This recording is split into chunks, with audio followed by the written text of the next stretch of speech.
kwa damu yako dini ilisimama ya Hussein ya shahida. Assalamu alaikum warahmatullahi wabarakatuh. Mpenzi mtazamaji, karibu tena katika kipindi chetu ambacho ni silsila za Muharram, na katika majalisi haya leo insha Allah, mpenzi mtazamaji, tunaenda kuangalia haraka za Imam Hussein, na hapa litahusiana na swala la kwamba ni vipi Yazid aliweza kumfuata Imam Hussein ili kutaka bai'a kutoka kwake, na pia tutaweza kufahamu ni vipi Imam Hussein aliweza kumpa majibu yepi Yazid insha Allah, na naamini utaweza kuwa nasi kuanzia mwanzo hadi mwisho na kufaidika na majalis haya ili kuweza kufahamu ni matukio yepi yaliweza kufanyika na kufikia mpaka kwenda Karbala. Insha Allah tukirudi kwa Sheikh, insha Allah tutajua mengi na mengi zaidi. Assalamu alaikum warahmatullahi wabarakatuh. Wa alaikum salam warahmatullahi ta'ala wabarakatuh. Karibu Sheikh, karibu tena. Shukran. Alhamdulillah, naamini Mwenyezi Mungu ametupa nyakati nyingine ya kuweza kukutana na kufaidika ndani ya majalis haya, na insha Allah naamini Sheikh ametuandalia topic nzuri siku ya leo ili kuweza kufahamu haraka of Imam Hussein, na tuanzie hapo kwa haraka. Ukiweka hiyo haraka ya Imam Hussein utakuwa umemaanisha nini? Naam. A'udhu billahi minash shaitani rajim. Bismillahir rahmanir rahim. Assalamu alayka aba Abdillah wa ala al-arwah allati halat bi fanaik. Alaykum minni jami'an salamullahi abadan ma baqitu wa baqiya al-layl wan nahar. Assalamu ala al-Husayn wa ala Ali ibn al-Husayn wa ala awlad al-Husayn wa ala ashab al-Husayn. Allahumma salli ala Muhammad wa ali Muhammad. Assalamu alaykum wa rahmatullahi ta'ala wa barakatuh. Wa alaikum salam. Tunashukuru Mwenyezi Mungu Subhanahu wa Ta'ala kwa uhai, kwa afya, kwa fursa enye ameweza kutupatia hizo zote ili tuweze kufika katika majlis hii ya al-Imam al-Hussein alayhi salatu wassalam. Alhamdulillah. Umeuliza swali mzuri sana. Swali kwanza, tunamaanisha nini na haraka ya Imam Hussein? Kawaida ukisikia haraka ya Imam Hussein iko na maana mbili kawaida. Maana ya kwanza, baadhi wanaweza translate katika Kiingereza kama revolution Imam Hussein, mabadiliko yenye Imam Hussein alileta, mapenduzi yenye Imam Hussein aliweza kuleta. Lakini leo sisi hatuzungumzii haya.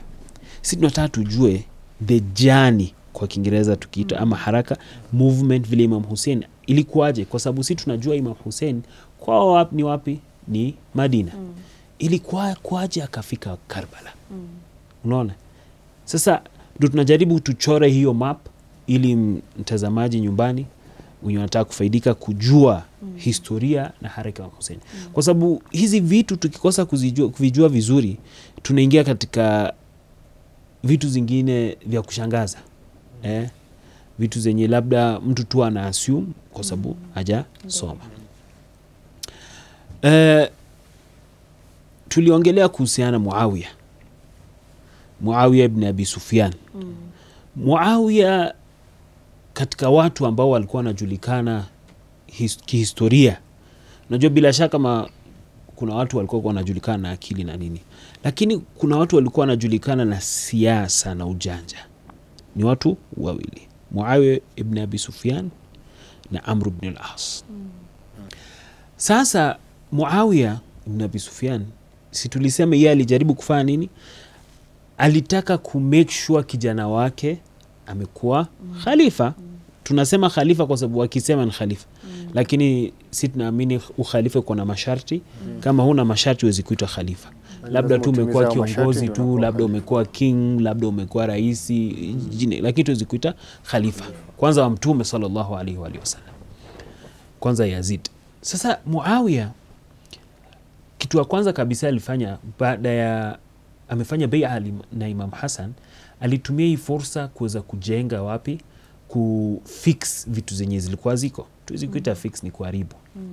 Kitu ya kwanza kabisa akafuata baadhi ya watu wa karibu wenye walikuwa mashia nini, baadhi yao waliuliwa. Na baadhi yao ukishangaa waliuliwa vibaya sana. Tutai kuingia katika hiyo, tutafungua story nyingine tunaongelea Imam Hussein. Hiyo kwanza. Pili, akajaribu akaanza kubadilisha system. Ndio unaona baadhi tuko na hadithi mingi sana za kushangaza. Kwanza za kusifu Banu Umayya na zingine za kuchafua jina za Ahlul Bait. Nadhani nilitaja last time kuhusiana vile kutaja Mtume sallallahu alaihi wasallam ati babake alikuwa si Muislamu, mushrik, Abu Talib na kadhalika. Na kubadilisha huku na kule ili watu wake na fikra yake ikuwe na nguvu. Lakini katika maeneo yenye kidogo alisumbuka ilikuwa mji wa Madina. Ndio tukasema alifanya nini? Akaenda akachukua bai'a kila mahali. Alafu akakuja Madina mwisho. Mimi nakumbuka tukisoma balagha, anasema hiyo khutba ya Muawiya akifika huko Madina ni katika darasa za balagha zilikuwa tunapatia. Atanasema mimi nimeweka ninyi kwa sababu nyinyi ni mko na cheo chenu kwa sababu ya nini maneno hiyo. So ni vizuri mtu aende asome afaidike kibalagha. Kwa sababu Muawiya hapo hivi alicheza watu kwa sababu kwanza alichukua bai'a wote alafu akakujia hawa. Na part of it alisema mimi nilikuwa najua tu mtakubali, so sasa nyinyi watu nyumbani. Na hakuna kitu kama hiyo. So ni kupanga tu watu. Sasa alafu Muawiya baada hapo ni 4 years before 3 years 4 years before akufa.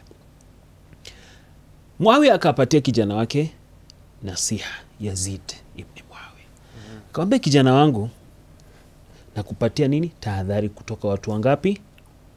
4. Hussein ibn Ali, Abdullah bin Zubair, anaitwaje, Abdurrahman bin Abi Bakr kama sijakosea, na mwingine ni 4. Naam. Na mostly hao ukiangalia ni watoto, yani ima ni masahaba wenye walikuwa ni watoto ama ni watoto wa masahaba. Ya ukiona wote na wanajulikana, familia zao zinajulikana. Kasema hao jichunge sana hao watu. Bil khusus especially Hussein ibn Ali. Kwa nini? Unaona katika episode ya kwanza kabisa tukianza majlisi yetu ya kwanza tulitaja kuhusiana sisi vile tunaamini ukhilafa na vile kulienda na system yenye ilitumika. Unaona? So inamaanisha kuna watu, kwa sababu unaona sile watu Imam Ali alikampeni apigiwe kura. Hakukampeni. Si ndio? Walimchagua watu ndio walimchagua. Sasa kuna watu wenye tayari watu kwa akili yao registered, hawa wako na right to kuwa khalifa. Wako na right kuchukua majukumu. Na aidha ni kwa sababu ya nasab yao ama ni kwa sababu ya kazi zao zenye wamefanya na kadhalika. Baadhi ya watu wametajwa ni hawa ama unakuta wengine ni katika hiyo khalifa maybe wa kwanza wa pili wa tatu. Wako na uhusiano.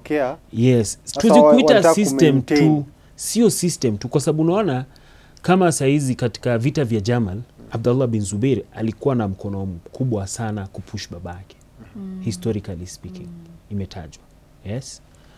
Sasa unaona huyu si mtu tu kwa sababu baba yake ni mtu mkubwa, yeye pia ni mtu alikuwa na akili, ni mtu mwenye anajua siasa, mtu ameweza kuvuta watu wakakuwa idadi kubwa. Alikuwa katika hiyo watu, kama kuna council ya kupush for the next khalifa for baba yake ama kupigana na Imam Ali nini, alikuwa katika hiyo list. Mimi nilikuwa nasema hivi kwa sababu tunakuta katika ukhalifa wa 3 unasema kuna wakati huyu sasa alienda huko upande wa Sham. Yes. Ni Yazid. Baba yake Muawiya. Wakati alienda Sham create some sort of control huko. Yes. So kwa ile hali ya kutaka kumaintain ile status, walienda against sasa this new type of thing ambayo wameenda type of everything. Unaona? Sasa shida yenye ikatokezea nini? Tunaona hapo kwanza, hiyo kwanza ni watu wenyewe wanajulikana. Pili, usisahau Imam Hussein kwa muahada yenye waliandikiana, sulhi ya Imam Hassan, peace treaty yenye iliandikwa between Muawiya na Imam Hassan. Muawiya akikufa naye ndio ni khalifa Imam Hassan. Imam Hassan. Lakini kama Imam Hassan hayuko ni Imam Hussein. Akaweza kumtoa nani? Imam Hassan katika njia ya Muawiya. Tukabaki na nani? Imam Hussein. Sasa shida ilitokezea wapi? Sasa unaona tayari anajua kuna vitu even though, lakini alipasua hiyo barua akasema hii maneno mimi sitafuata, na alionyesha. Sasa unaona akabadilisha magavana hii huku na kule, mashia wakakuwa na kandamizwa huku na kule. Sasa akakuwa maintain nguvu. Unaona? Sasa katika hii barua Muawiya Yazid kitu kwanza mzee wake ameaga. akaambia sasa anatakana achukue bai'a kwa sababu hizo siku hao wanne walikataa kutoa bai'a. Naona katika hadithi nasema kwamba hii ni kitabu cha Ibn Shahr, imetaja katika vitabu tofauti lakini ni Ibn Shahr Ashub. Anasema kwamba kataba Yazid aliandikia nani, governor wa Madina alikuwa anaitwa Walid, akamwambia ende uchukue nini bai'a kutoka Hussein alayhi salam, Abdullah bin Umar, Abdullah bin Zubair wa Abdurrahman bin Abi Bakr, akhdhan anifan laysat fihi rukhsa faman ya'ba alayka minhum fadrib unuqah wab'ath ilayya bi ra'sihi. Akasema unaona watu wanne nimewataja, Hussein ibn Ali, Abdullah bin Zubair, Abdullah bin Umar wa Abdurrahman bin Abi Bakar, hawa nataka uchukue nao bai'a immediately. Na usiku, don't be nice to them. Na mwenye atakata hii bai'a inapatiwa, yani ni kama unachukua ile oath, ni kama yes, oath of allegiance. Yes. Na ukikata, na wakikata kata kichwa na nitumie kichwa. Hii ni maneno ya Yazid.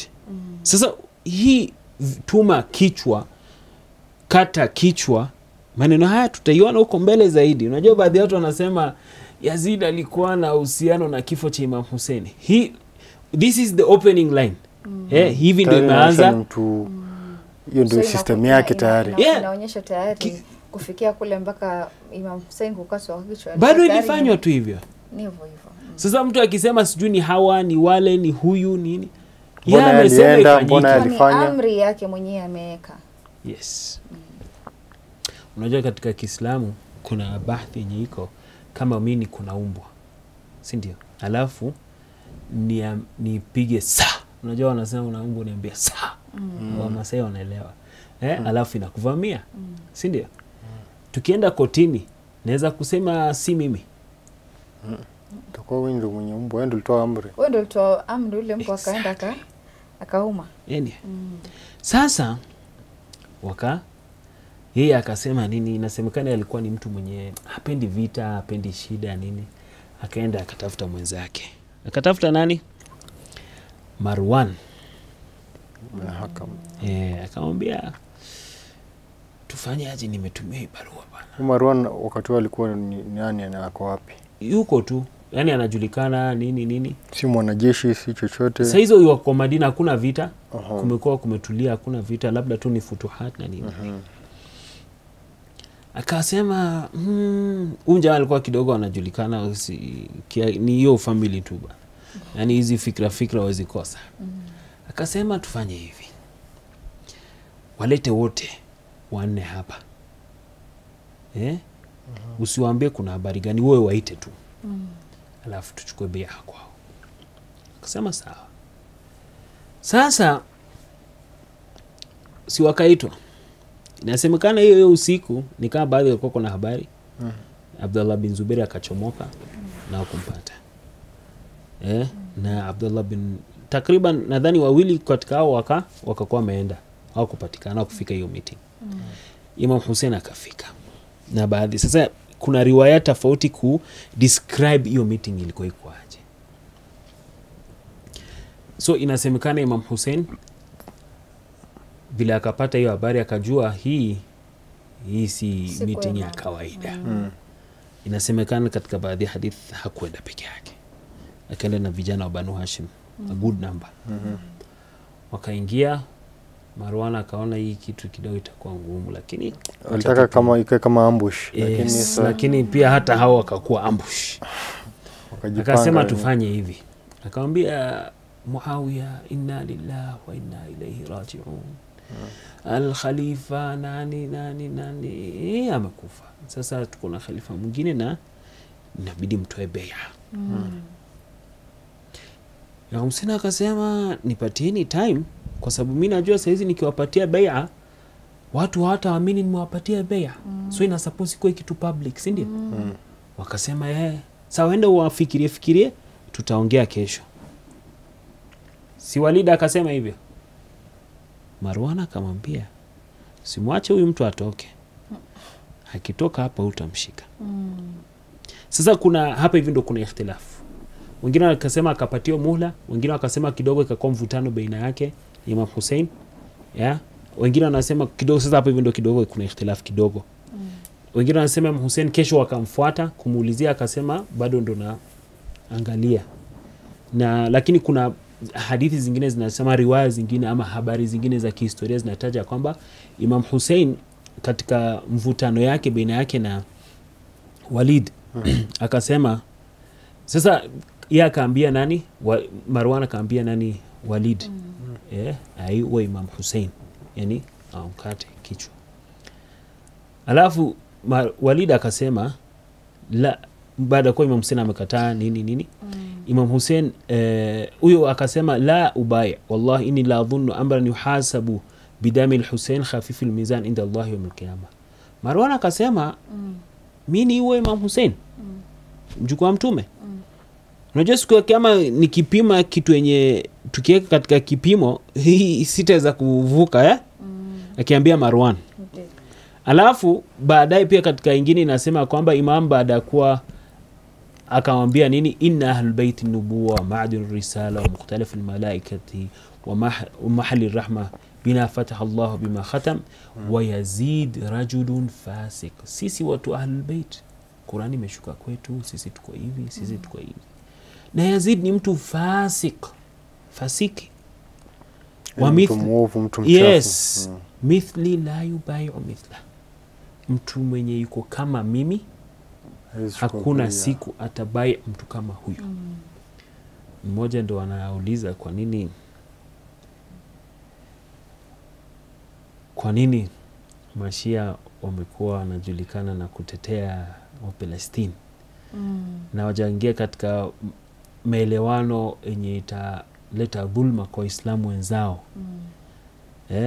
Nasema wafuasi wa Ahlul Bait katika vitu zenye wamekuwa wakitumia miaka yao yote ni mithli la yubayu au mithla. Sina hasa nadhani kuna nini? Watu kama sisi, unajua hiyo watu kama sisi, free men, watu huru kama sisi, watu wenye kuna imani kama sisi, hakuna siku wataketi wapatie bai'a kwa watu fasiki, watu dhalim, watu qatil nafsi almuhtarama, anaua mtu hivi tu bila huruma.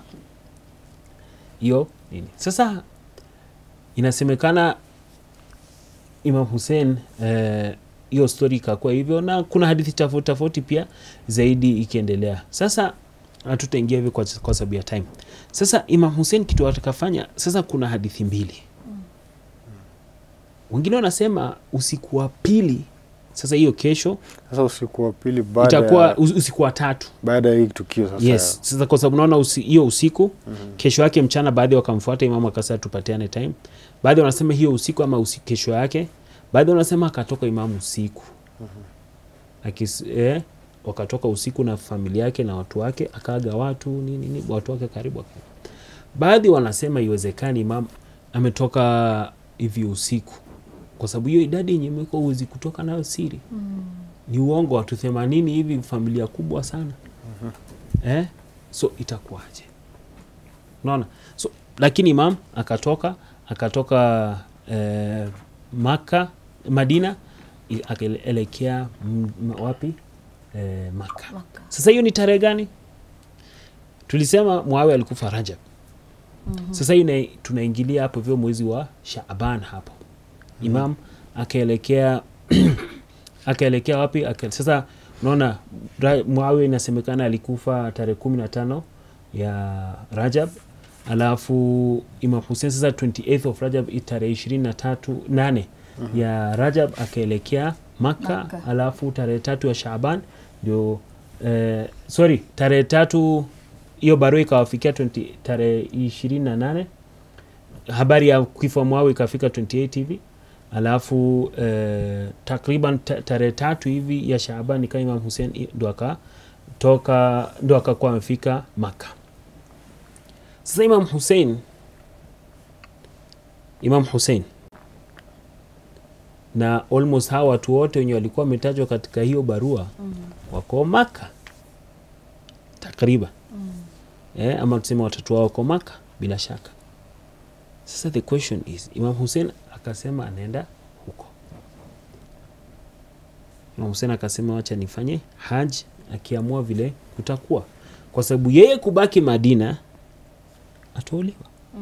Si ndio? Tayari njama ilianza mapema sana. Alikutana baadhi ya watu njiani, mama akawaelezea nini, wakamwambia enda vile unaenda huko kwa ardhi ya Mwenyezi Mungu Subhanahu wa Ta'ala, Maka hakuna mtu anaweza kufikishia nini, kwa sababu unajua kila mtu anaamini ya kwamba Maka ni aminan, mali safe, as long as ufanye kitu weird kuko tu safe. Unaona? Sasa imama akafika huko, akawa huko kwa muda. Sijui kama tuko na muda tu push zaidi kuhusiana hiyo point. Bado tuna dakika kama 7 hivi. Sawa. Sasa kitu muhimu sana tunataka tuelewe hapa. Imam Hussein ametoka Madina. Si ndio? Kwa nini kama alikuwa kuna biashara na watu wa Kufa hakuenda directly Kufa? Kwa sababu si wanasema Imam Hussein alitoka Madina kwa sababu watu wa Kufa wamemuita, lakini kama watu wa Madina wa Kufa wamemuita ama Al-Kufa. Kwa nini Imam Hussein hakuenda Kufa kwanza, Al-Kufa? Na tayari watu wake wako huko.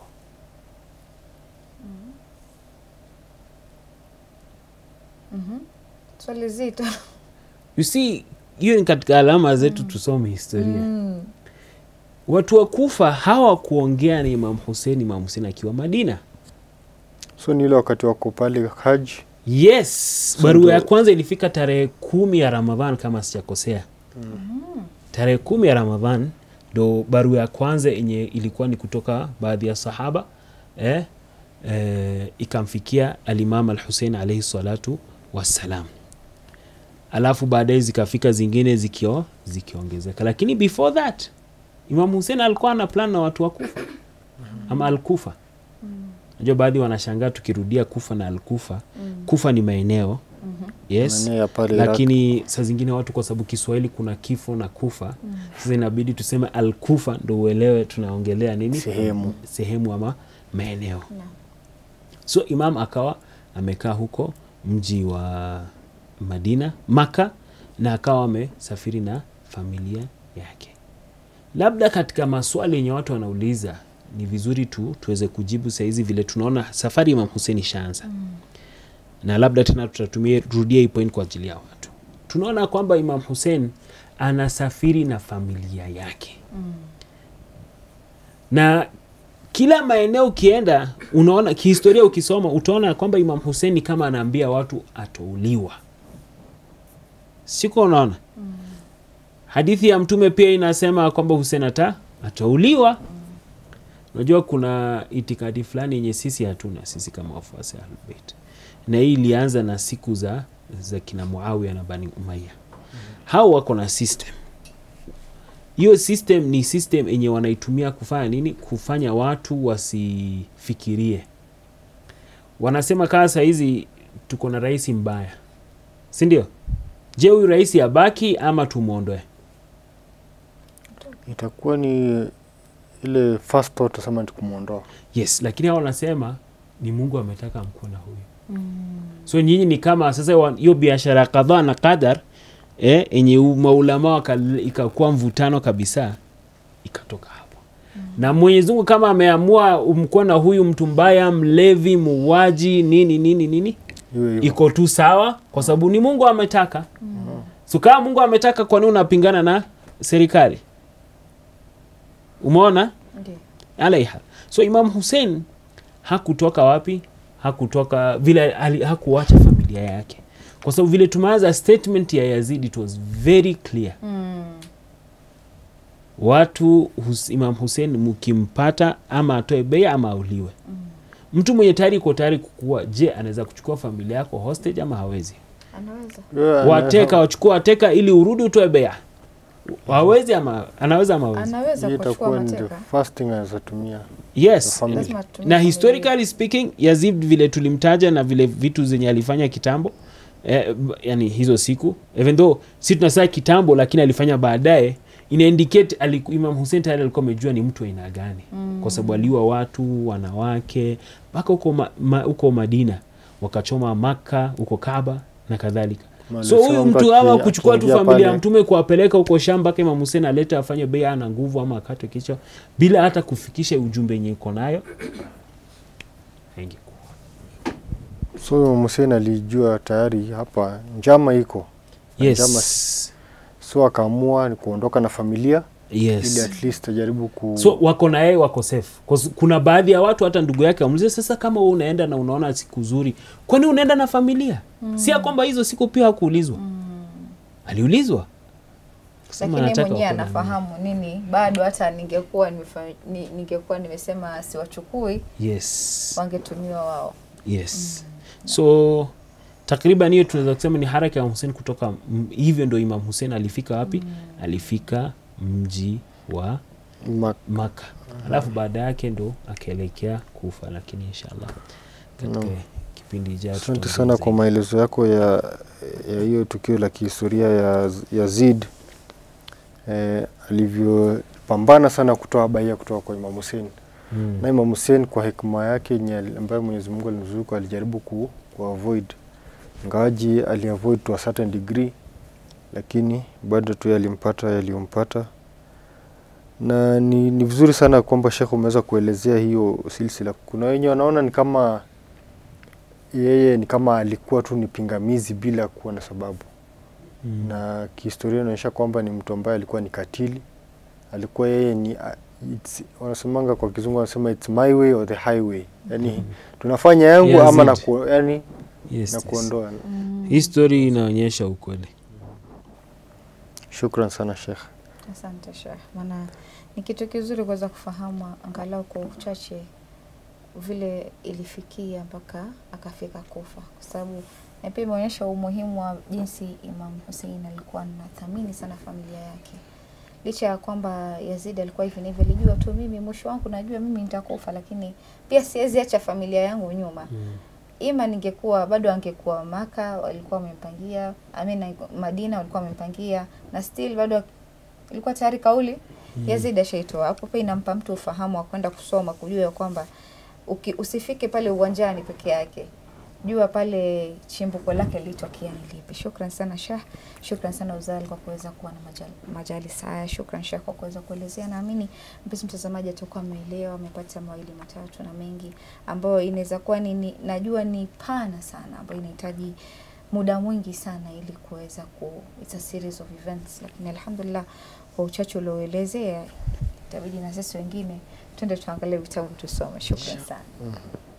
Kurudi kwako mpenzi mtazamaji, asante kwa kuwa nasi kuanzia mwanzo hadi mwisho ndani ya kipindi chetu cha Silsila za Muharram, ambapo Sheikh ameweza kuelezea vizuri kuhusiana na bai'a baina ya Imam Hussein na Yazid, na tumeweza kujua kauli ya Yazid ilikuwa ni gani toka mwanzo. Hapo tusifike uwanjani kwanza kujua ilitokea hivi mpaka kamuua hivi, maana utasikia kasumba zinaendelea kwamba wao ndo walimuua Imam Hussein, lakini hawajui ya kwamba kauli ilikuwa tayari ishawekwa. Inshallah mpenzi mtazamaji, kufikia hapo alhamdulillah tunamshukuru Mwenyezi Mungu, na uzidi kuwa nasi, tukutane katika kipindi kifuatacho inshallah.